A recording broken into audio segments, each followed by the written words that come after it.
যদি আপনি আলা হজরতকে একটু পড়েন আপনার কাছে আইনস্টাইন ছোট বিজ্ঞানী মনে হবে।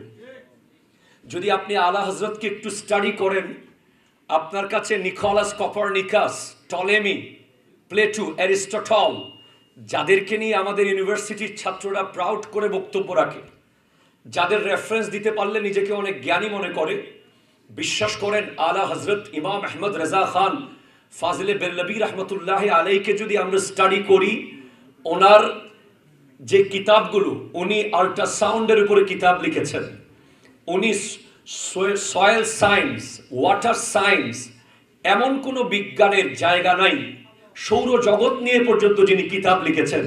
তো আলা হজরতকে জানলে আমাদের বিশ্ববিদ্যালয় কলেজের ছাত্রদের কাছে সায়েন্টিস্ট যাদেরকে নিয়ে তারা গর্ব করে, তারা আর করবে না, তারা বলবে যে আলা হজরতের সামনে তো এরা বাচ্চা। ঠিক কিনা কথা জোরে বল। আলা হজরত ইমাম আহমদ রেজা খান ফাজিলে বেরলভী রহমতুল্লাহ আলাই, উনি এমন এক জাত। আজকের দিনে আমাদের তরুণ আলেমদেরকে আমাদের অনেক মুরব্বীরা অনেক কটাক্ষ করে কথা বলে।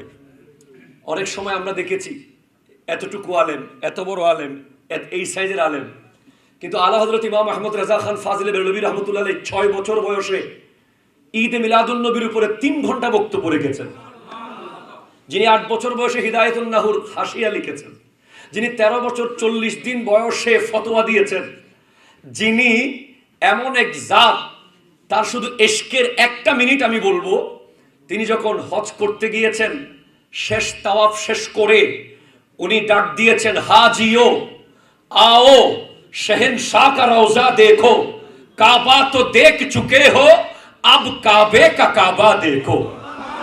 जुमे मक्का ता ईद अहले इबादत के लिए, मुजरिमो आओ यहाँ ईद दुशंबा देखो।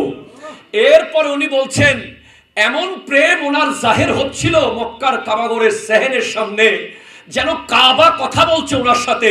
গौर से सुन तू रजा, काबा से आती है सदा, मेरे आंखों से मेरे प्यारे का रौजा देखो। যেন কাবা ঘর বলছে, এ আহমদ রেজা, তুমি মদিনায় যাওয়ার আগে তোমার চোখ জমিনে খুলে রাখো, আমি কাবার চোখ তোমার চোখে লাগাও, তারপর তুমি মদিনাতুল মুনাওয়ারার দিকে তাকাবে, তুমি গুম্বদে হাজারাতও দেখবে, দেখবে খুদ রাসূলুল্লাহ সাল্লাল্লাহু আলাইহি ওয়াসাল্লাম দেখে ফেলবে। এই আলা হজরত ইমাম আহমদ রেজা খান ফাজিল বেরলভী রহমতুল্লাহ আলাইকে আমরা স্টাডি করব। ওনার সমস্ত কিতাব আদি যেগুলো আজ এখন আমরা পাইনি, আমাদের প্রজন্মের সামনে আসেনি, সেগুলো আমরা আনব। এবং আজকের এই বিজয়ের দিনে আহলে সুন্নাত ওয়াল জামাতের এই ঐক্যবদ্ধ সময়ে আমরা প্রতিজ্ঞা করব যে যে কোনো কিছুর বিনিময়ে ঐক্য ধরে রাখতে হবে। ঠিক কিনা কথা বলেন? হাত তুলে বলেন ঠিক কিনা বলেন। এই ঐক্য যদি আর কখনো কোনো কারণে অসুবিধা হয়, আমরা রাস্তায় শুয়ে যাব, আমাদের লাশের উপর দিয়ে ঐক্য ভঙ্গ হবে, এছাড়া আর ঐক্য ভঙ্গ হওয়ার কোনো সুযোগ নাই।